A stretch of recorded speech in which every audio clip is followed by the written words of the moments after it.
Thanks for tuning in. My name is Edward Sonino. I don't have a teleprompter, so please excuse me if I read from my printout. If you're appalled and dismayed by the superficial level of discourse of our current presidential candidates, and by the fact that our politicians never have the solutions to our nation's problems, then this should interest you. The big question during this 2016 presidential campaign should be, why don't our economic, social, and foreign policy problems ever get solved? The answer is, because none of our presidents ever have the solutions. That's why they always run on vague platforms and empty slogans.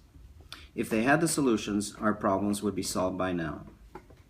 Regarding the problem of middle and low income wage stagnation and of income inequality, you want the real solution, not the demagogic solution which never works.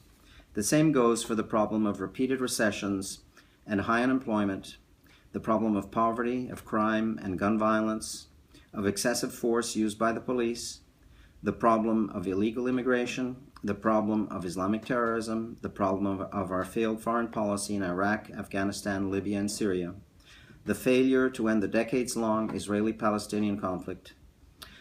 You want real, lasting solutions to all of these problems, not superficial demagogic solutions typically proposed by our politicians that never work. The problem is our presidential candidates always run on vague platforms and empty slogans. That's proof that they don't have solutions, otherwise they would run on detailed platforms and explain exactly how their proposed solutions would work. The detailed platform I would want our next president to run on is the one in my book titled The Solution: How to Make the U.S. Quickly Reach Its High Economic and Social Potential, How to Ensure Sustained Low Unemployment and Prosperity and Avoid Recession, How to Ensure a Successful Foreign Policy, How to End Poverty. You can read it for free online at my website, edwardsonino.com. That's EDWARDSONNINO.com. An expanded printed version is for sale at bookstores. The book has no pretense of being extremely well written, but for those who care, it does have lots of substance. If you read the book, I think you'll find the proposed economic, social, and foreign policy solutions are genuine breakthroughs, that if implemented, they would dramatically improve our economy and society, leading to much higher prosperity. That's why I hope you'll take the time to read the book and then decide you'll want to help me promote its original solutions. If you wish, you can email me at edwardsonino2016@yahoo.com. That's EDWARDSONNINO2016@yahoo.com.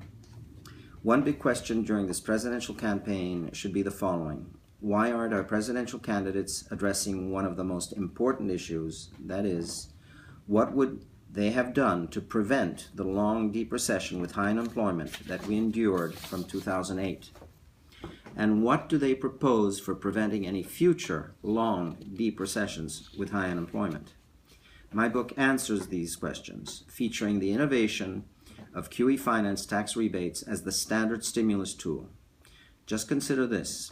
If the ineffective and discriminatory $800 billion Obama stimulus in 2009, which benefited very few citizens, if that Obama stimulus had consisted entirely of a QE finance tax rebate, each and every taxpayer would have received a $5,000 check from the IRS. A family with two taxpayers would have received two checks for a total of $10,000. That would have immediately jump-started the economy and stopped the housing crisis in its tracks, as homeowners having difficulty keeping up with their mortgage payments would have had the means to stay current.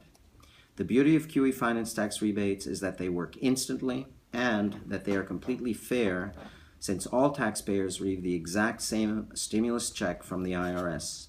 Furthermore, QE finance tax rebates do not increase the national debt at all, as the book explains.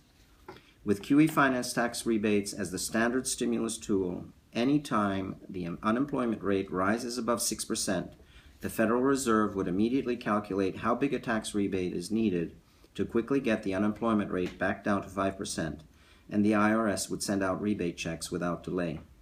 Having QE finance tax rebates as the standard stimulus tool would be revolutionary, the greatest advance in economic policy ever. Other big questions which should be asked are the following. Why aren't our presidential candidates explaining what they would do to end shooting rampages and what they would do to end the use of excessive force by the police? Why aren't our presidential candidates explaining what they would do to end the high school dropout phenomenon, what they would do to end poverty, what they would do to greatly reduce crime and recidivism? Why aren't our presidential candidates explaining what they would do to end Islamic terrorism? Whatever happened to the war of ideas? Why was it never pursued? Why aren't they explaining what they would do to end the turmoil in Iraq, Afghanistan, Libya, and Syria? What they would do to end the Israeli-Palestinian conflict? Why aren't our presidential candidates explaining exactly what they would do to solve all these problems? Obviously, it's because they don't have any solutions. A presidential candidate without a detailed platform with specific solutions for our nation's problems is clearly running only for personal glory. How can anyone responsibly run for president without first having a detailed platform with very specific solutions? If we want our country to solve its economic, social, and foreign policy problems, we have to look for presidential candidates with convincing, detailed platforms. We should demand that all our presidential candidates present a detailed platform as soon as they announce their candidacy.